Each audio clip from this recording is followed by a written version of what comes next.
हाय बेटा, कैसे हैं आप सभी लोग। आई थिंक आप सभी लोग ठीक होंगे और काफी लंबे समय के बाद हमारा केमिस्ट्री का अगला लेक्चर वीडियो आपके सामने आ रहा है। पीडीएफ लेक्चर आपको पहले से ही मिल रहे थे, लेकिन कुछ समस्याओं के कारण आप लोगों को वीडियो लेक्चर्स नहीं मिल पा रहे थे। टेक्निकल इश्यूज आपके सॉल्व हो चुके हैं, यानी कि अब आपको कंटिन्यू वीडियोस मिलेंगे। तो फिर रेडी हो जाइए इलेक्ट्रोकेमिस्ट्री के अगले पार्ट्स की। और अब हम लोग बात करते हैं इलेक्ट्रोकेमिस्ट्री का पार्ट 3। तो अगर आपने अभी तक हमारे पिछले दोनों पार्ट नहीं देखे हैं तो जल्दी से जाकर के उस दोनों पार्ट को देख लीजिए, क्योंकि आज हम लोग बात करने वाले हैं इलेक्ट्रोकेमिस्ट्री के सबसे इंपॉर्टेंट चैप्टर नॉर्स इक्वेशन की। नॉर्स इक्वेशन अब तक कई सारे लोगों को बहुत ज्यादा परेशान कर चुका है, और वहां पर आप सभी लोग जब नॉर्स इक्वेशन की बात आती है तो बहुत ज्यादा आप लोग सोचने लगते हो कि आखिर ये नॉर्स इक्वेशन है क्या, क्यों ये परेशान कर रहा है। तो कई सारे लोग ऐसे होते हैं जो नॉर्स इक्वेशन से डर करके इसको छोड़ देते हैं। तो फिर मैं थोड़ा सा इसको इजी वे में आपको समझाने का प्रयास करता हूं, ट्राई करता हूं। तो आइए देखते हैं क्या कुछ नया सीखने को मिल सकता है। So let's begin. सबसे पहले हम लोग बात कर रहे थे किसके बारे में, तो नॉर्स इक्वेशन के बारे में। अब इसके पहले अगर हम लोग बात करने के, अगर हम लोग सेल पोटेंशियल को अगर हम लोग डिफाइन करना चाहें तो सेल पोटेंशियल को डिफाइन करने के लिए हम लोग क्या बना रहे थे कि जैसे कि आपका E not cell is equal to E naught R minus E naught L. इसकी बात हम लोग कर चुके थे ना। तो अब यहां पर हम लोग करेंगे क्या कि जब हम लोग नॉर्स इक्वेशन देना हो, जैसे कि अगर हमारा सेल पोटेंशियल डिफाइन करने के लिए E not cell is equal to E naught R minus E naught L का इस्तेमाल हम लोग कब कर सकते हैं, व्हेन कंसंट्रेशन, यानी कि इफ कंसंट्रेशन इज 1 मोलर। ठीक है, जब आपका कंसंट्रेशन 1 मोलर होगा तो आप डायरेक्टली इस फार्मूले का यूज करेंगे, आपका सेल पोटेंशियल जो होगा निकल करके सामने आ जाएगा। लेकिन अगर सपोज करो कि अगर आपका सेल का कंसंट्रेशन अगर 1 मोल ना हो तो आप क्या करोगे, तब तो समस्या हो जाएगी। तो इसके लिए सबसे अच्छा हम लोग यूज करते हैं किसको, नॉर्स इक्वेशन को। तो फार्मूला क्या हो जाता है आपका कि जैसे कि इसका डेफिनेशन होगा इफ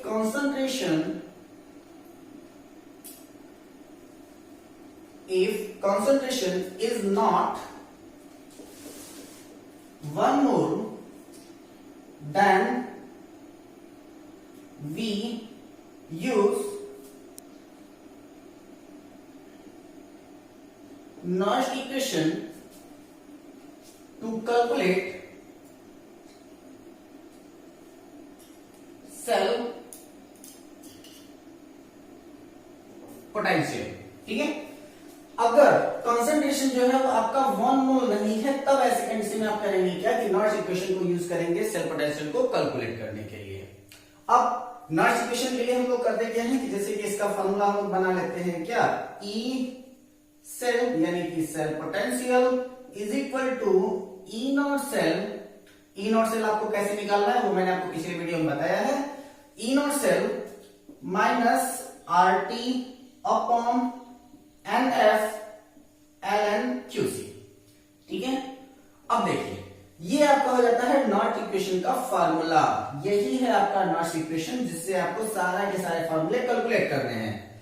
लेकिन ये थोड़ा सा डिस्क्रिप्टिव है, थोड़ा सा इसको डिफाइन करने में आप लोगों को प्रॉब्लम हो सकती है, तो इसको थोड़ा सा और शॉर्ट कर देंगे हम। लेकिन अभी बहरहाल देखते हैं कि आखिर यहाँ पर क्या क्या है।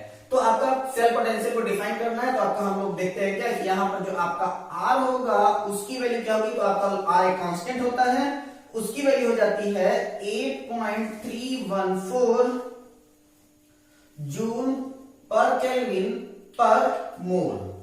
ठीक है, इसका यूनिट क्या हो जाएगा, R is equal to 8.314 joule per kelvin per mole हो जाता है। इसके बाद टेम्परेचर आपका कितना हो जाता है, तो टेम्परेचर हो जाएगा आपका 298 केल्विन, या फिर इसको हम लोग मानते हैं 25 डिग्री सेंटीग्रेड। ठीक है, इसके बाद फिर आपका F क्या है, तो F आपका फैराडे कांस्टेंट है, और फैराडे कांस्टेंट की वैल्यू कितनी होती है 96500 कूलम्ब पर मोल। ठीक है, ये फैराडे कांस्टेंट है। और यहां पर M क्या है आपका, number of transferred electron. N क्या हो जाएगा, नंबर ऑफ ट्रांसफर्ड इलेक्ट्रॉन हो जाएगा। और यहां पर एलन क्या है, ये है आपका नेचुरल लॉग। ठीक है, इतनी चीजों को जल्दी से आप लोग अपनी कॉपी में नोट कर लो। ऑलरेडी आप लोगों को इसका पीडीएफ दे दिया गया था, तो इसके बारे में तो आप लोग पहले से ही जान चुके होंगे कि यहाँ पर आपका कंसंट्रेशन को अगर 1 मोल ना रखा जाए तो आप नॉश इक्वेशन से आप फॉलो करेंगे, और यहाँ पर आपका नॉश इक्वेशन का ये फॉर्मूला हो जाएगा। अब बात करते हैं कि जैसे कि हम लोग जब कभी भी अपना लॉग टेबल उठाते हैं तो हम लोग कभी भी नेचुरल लॉग तो लेकर के चलते नहीं है, हम लोग क्या करते हैं कि सीधे सीधे लॉग को लेकर के डिफाइन करते हैं। तो अब यहाँ पर हम लोग करेंगे क्या कि ये जो आपका नेचुरल लॉग है इसको लॉग में कन्वर्ट कर देते हैं, तब देखते हैं कि क्या क्या आ सकता है। तो मैं इसको मिटा रहा हूं, जल्दी से आप लोग भी इसको नोट कर लीजिएगा। तो आइए देखते हैं आगे क्या हो सकता है इसमें।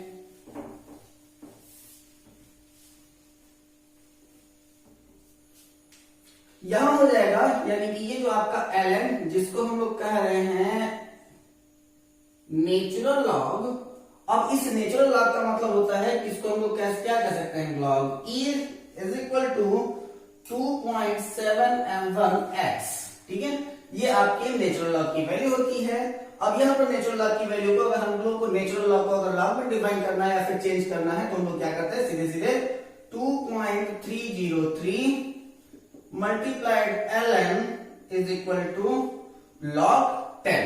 ठीक है, अब ये आपका क्यों रखा गया, ये आपका नेचुरल लॉग को log 10 में कन्वर्ट करने के लिए जो आपका ln आ रहा होगा यानी कि नेचुरल लॉग जो आ रहा होगा उसी नेचुरल लॉग को 2.303 से अगर मल्टीप्लाई करेंगे, या कहां से आया तो इसके बारे में ज्यादा जानने की जरूरत नहीं है। और अगर आप लोग जानना चाहें तो अपने फिजिक्स वाले सर से इसके बारे में पूछ सकते हैं। तो ये क्या हो जाएगा आपका नेचुरल लॉग क्या हो जाएगा कि अगर उसको हम 2.303 से मल्टीप्लाई करते हैं तो वो आपके log 10 में वो कन्वर्ट हो जाता है। क्यों ऐसा हमने क्यों किया, क्योंकि बिकॉज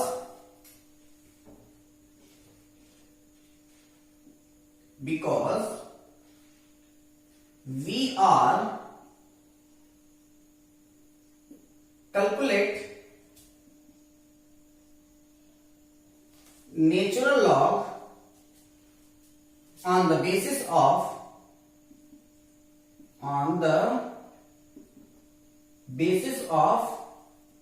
log 10। हम लोग जो नेचुरल लॉग होता है उस नेचुरल लॉग को हम लोग किसके बेसिस पे डिफाइन करते हैं, तो उसको हम लोग log 10 के बेसिस पे हम लोग डिफाइन कर लेते हैं। तब अब ये तो हो गया कि हम लोग लॉग कैसे कैलकुलेट करेंगे, यानी कि नेचुरल लॉग के बारे में बात हो गई कि नेचुरल लॉग को हम लोग कैसे कैलकुलेट कर सकते हैं। अब जो इंपॉर्टेंट है कि अगर हम लोगों को निकालना हो QC, तो QC को हम लोग डिफाइन कैसे करें। तो चाहे आप ध्यान दीजिएगा कि आप चाहे यहाँ पर QC लिखें चाहे आप इसको KC लिखें, दोनों में से कोई अंतर खास नहीं है। यानी कि आप इसे QC भी लिख सकते हैं या फिर इसे आप KC भी लिख सकते हैं। ठीक है, तो दोनों में से अगर कुछ भी दिया है तो आपको ज्यादा टेंशन लेने की जरूरत बिल्कुल भी नहीं होगी। तो आइए देखते हैं QC को डिफाइन कैसे कर रहे हैं।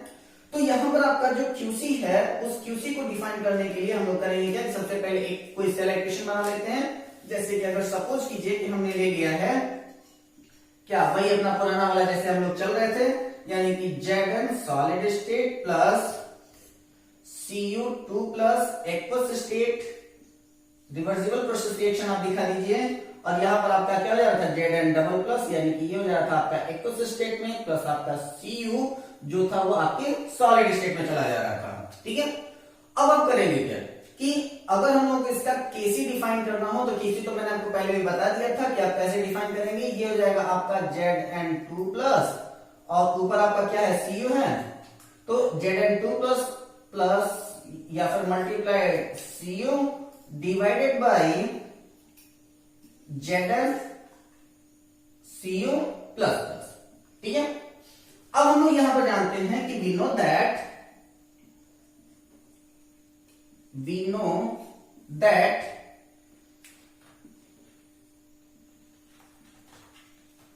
Solid concentration is 1। जो सॉलिड होता है उसका कॉन्सेंट्रेशन कितना होता है, 1 होता है। तो जब सॉलिड का कॉन्सेंट्रेशन 1 हो जाएगा तो जितना आयन बचेगा वही हमारे पास रह जाएगा। ये क्या हो जाएगा, then Kc is equal to Zn2 plus upon Cu2 plus, क्योंकि ये भी आपका सॉलिड स्टेट में ये भी आपका सॉलिड स्टेट में, तो इन दोनों का कॉन्सेंट्रेशन क्या हो जाएगा आपका 1 हो जाएगा। क्योंकि हम जानते हैं कि जो सॉलिड होता है उसका कॉन्सेंट्रेशन कितना होता है, 1 होता है। तब आपके पास क्या आ जाएगा, Kc is equal to Zn2 plus Cu। अब ये हम लोग कह सकते हैं कि it is also can be cells QC. ठीक है, इसको हम लोग और क्या कह सकते हैं, तो इसको हम लोग क्यूसी भी कह सकते हैं, कोई डाउट नहीं है। तब आपका यहां पर क्या हो जाएगा, एक नया डिफिनेशन बन जाएगा, ये हो जाएगा आपका QC is equal to Z N plus plus upon CO plus plus. ठीक है, ये हो गया आपकी क्यूसी की वैल्यू। तो अभी तक आप लोगों ने क्या क्या इंपॉर्टेंट नोट डाउन करके रख लिया था, तो अब इसको हम मिटा देते हैं और हम लोग देख लेते हैं क्या क्या हमको अब यहां से क्या क्या मिल चुका है। तो जल्दी से इसको हम लोग नोट करें एक साइड में, इसके बाद फिर हम लोग आगे चले।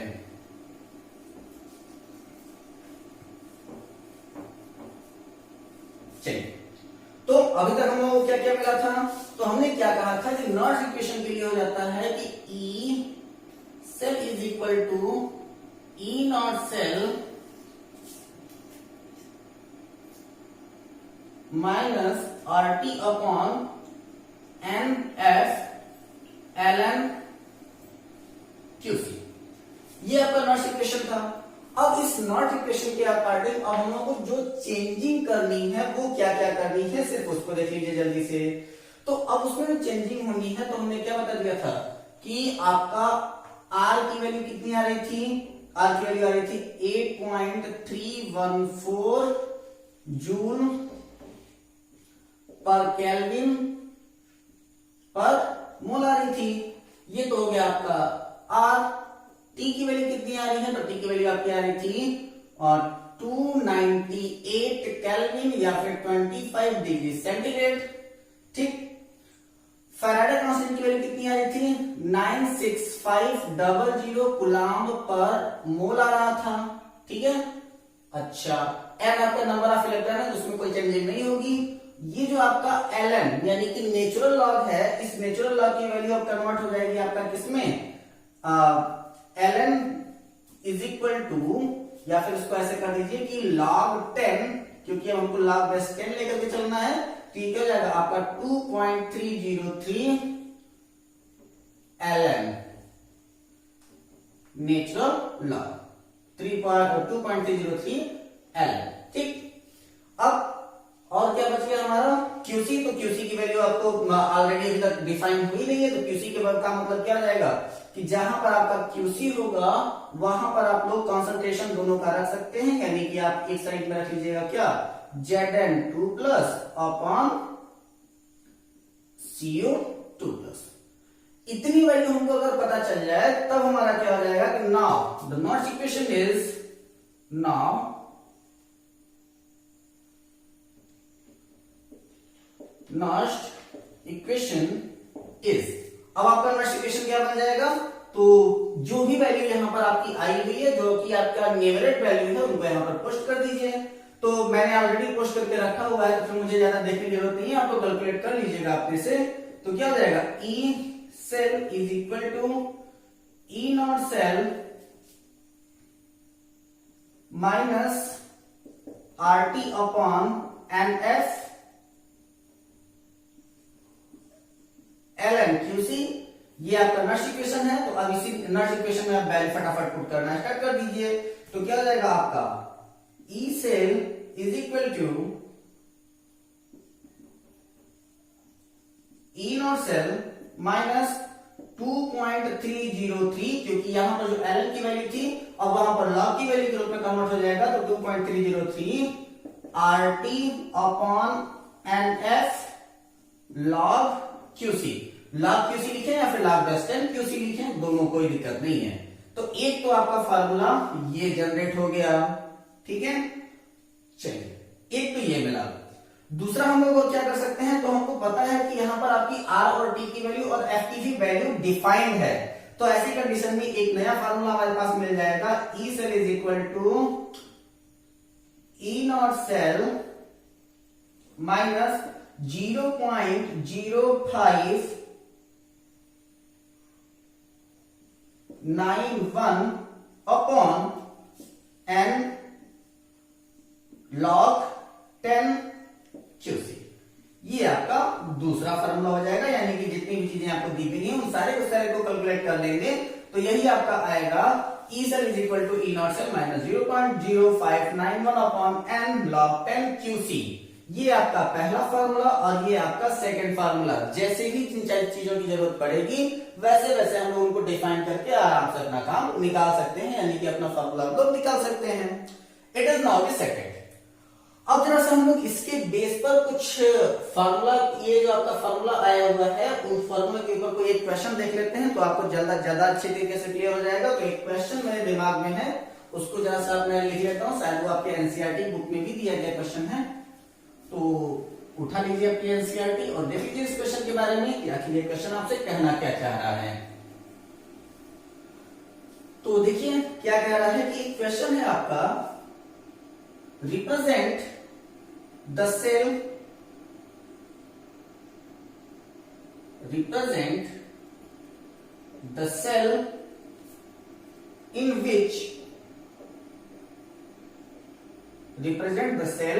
in which the following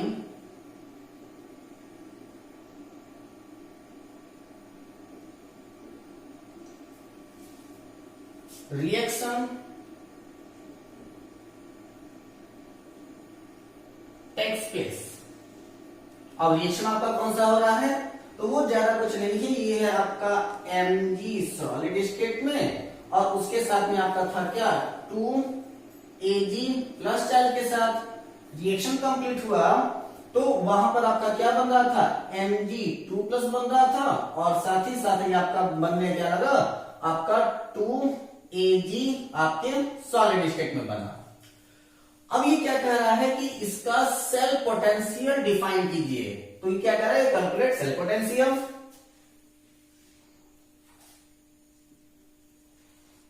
calculate E cell को डिफाइन करने के लिए कह रहा है और ये भी कह रहा है कि इफ, यानी कि उसने एक और वैल्यू दे दिया है, वो है आपका ई नॉट सेल और वो कह रहा है कि ई नॉट सेल की वैल्यू आएगी आपकी 3.17 वोल्ट। ठीक है, इतना तो हो गया आपका क्वेश्चन।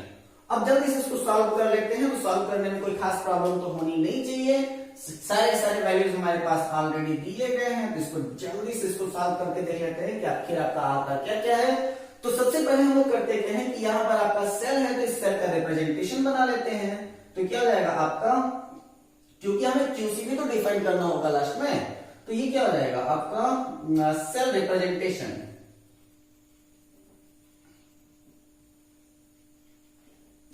अब रिप्रेजेंट करना होगा सेल को, तो हम लोग बड़े आसानी से रिप्रेजेंट कर सकते हैं क्योंकि हमेशा हम लोग करते आ रहे हैं। ये हो जाएगा आपका Mg slash then Mg plus plus. कुछ गलती हो रहा है, हाँ गलती ये हो रहा है कि यहां पर आपका जो Ag की वैल्यू है, Ag का कॉन्सेंट्रेशन दिया हुआ है 0.0001 मोलर और यहां पर जो Mg है इसका कॉन्सेंट्रेशन दिया हुआ है 0.130 मोलर। ठीक है, यही थोड़ी सी गलती हो रही थी। तो अब आपका कॉन्सेंट्रेशन भी आपको पता चल गया है, तो अब कॉन्सेंट्रेशन के अकॉर्डिंग काम कर सकते हैं। यहां पर आप बना दीजिए सॉल्ट ब्रिज और सॉल्ट ब्रिज बनाने के बाद आप करेंगे क्या, देख लीजिए और क्या बन रहा है आपका, हाँ तो ये आपका हो जाएगा आपका Ag plus charge slash then Ag। ठीक है, तो अब यहां पर 2 लगाना हो तो 2 लगाइए, नहीं लगाना तो नहीं लगाइए, कोई दिक्कत नहीं। ये हो जाएगा आपका सॉलिड स्टेट, ये हो जाएगा आपका कॉन्सेंट्रेशन स्टेट। अगर ये आपके कॉन्सेंट्रेशन स्टेट में है तो यहां पर जो आपका Mg है उसकी वैल्यू कितनी आ रही है, तो ये है आपका 0.130 और Ag है इसकी वैल्यू है 0.0001। दो के दोनों की वैल्यू मोल में है तो ज्यादा कुछ करना नहीं है, डायरेक्टली फार्मूला अप्लाई कर दीजिए। तो क्या हो जाएगा, E cell is equal to E not cell minus वो पहला वाला फार्मूला आपका क्या आ गया था, माइनस 0.0591 अपॉन कितने इलेक्ट्रॉन का चेंज हुआ है, यहां पर आपका ऐसा करते हैं कि इसको 2 कर ही देते हैं, सेल रिप्रेजेंटेशन है ना, ये रहा। तो यहां पर आपका Mg2 प्लस चार्ज था, यहां पर आपका 2 Ag के साथ में प्लस चार्ज है, तो यानी कि 2 इलेक्ट्रॉन का ट्रांसफर हुआ, तो ट्रांसफर ऑफ इलेक्ट्रॉन कितना हो जाएगा आपका 2 हो जाएगा। तो इसको हम लोग नीचे लिख लेते हैं 2, और इसके बाद है आपका log बेस 10, तो log 10 लिखने की जरूरत नहीं है, डायरेक्टली हम लोग उसको कर देते हैं, क्योंकि log 10 की वैल्यू हमेशा 1 होती है। ये हो जाएगा आपका Mg plus plus upon 2Ag है, तो ये हो जाएगा आपका Ag प्लस चार्ज का स्क्वायर। ठीक, स्क्वायर क्यों हुआ, वो इसलिए क्योंकि यहां पर 2Ag था। अब देखिए थोड़ा सा और सॉल्व कर लेते हैं, यहां पर आपके ई सेल की भी वैल्यू दे दिया गया है, तो ये हो जाएगा आपका E cell is equal to कितना दिया है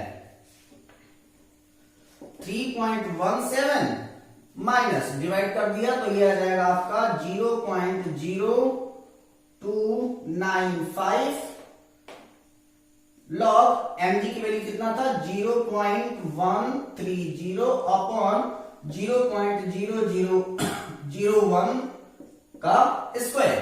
ठीक, अब बात यह आ जाती है कि इसके लॉग की वैल्यू अब डिफाइन करना सबसे ज्यादा जरूरी हो गया है। तो अब जरा सा हम लोग डिफाइन कर लेते हैं कि आखिर इसकी वैल्यू हम लोग करते कैसे हैं। तो ये आप जान लीजिए कि log x बाई वाई अगर आपके पास में है, मैथ्स वाले तो इसको बहुत अच्छी तरीके से जानते होंगे, बाय वालों के लिए थोड़ा सा डिफिकल्टी हो सकती है, तो इसको बड़े आसानी से आप कर लोगे।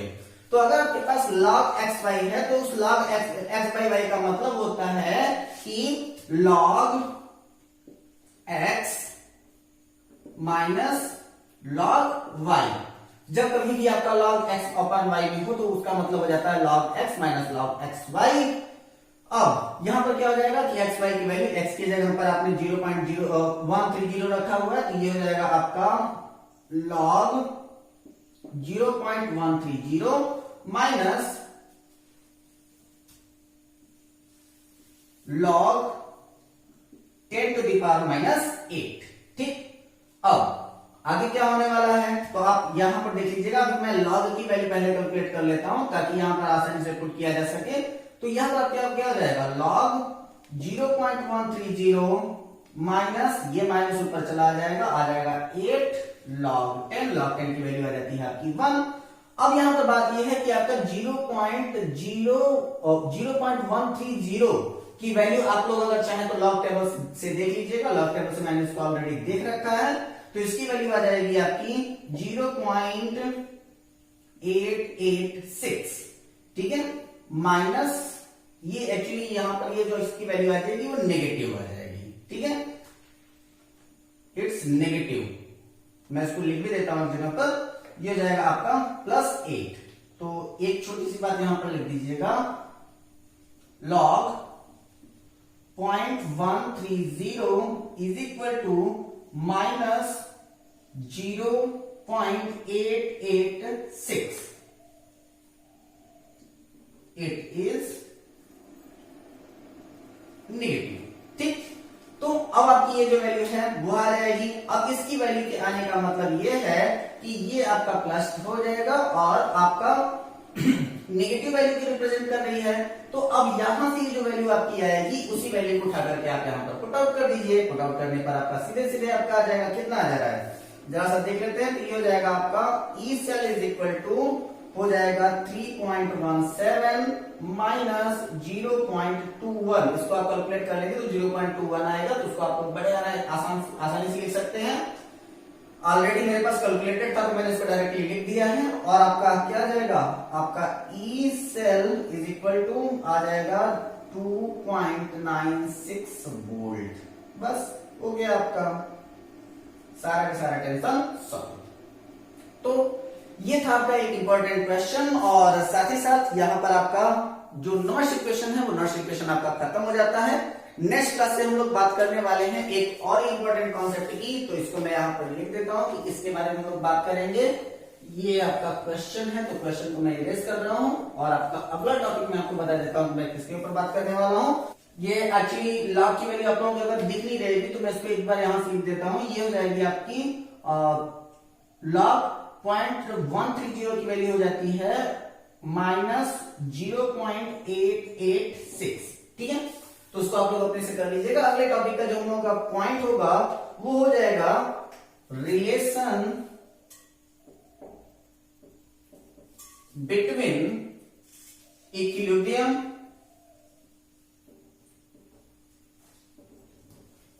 equilibrium constant and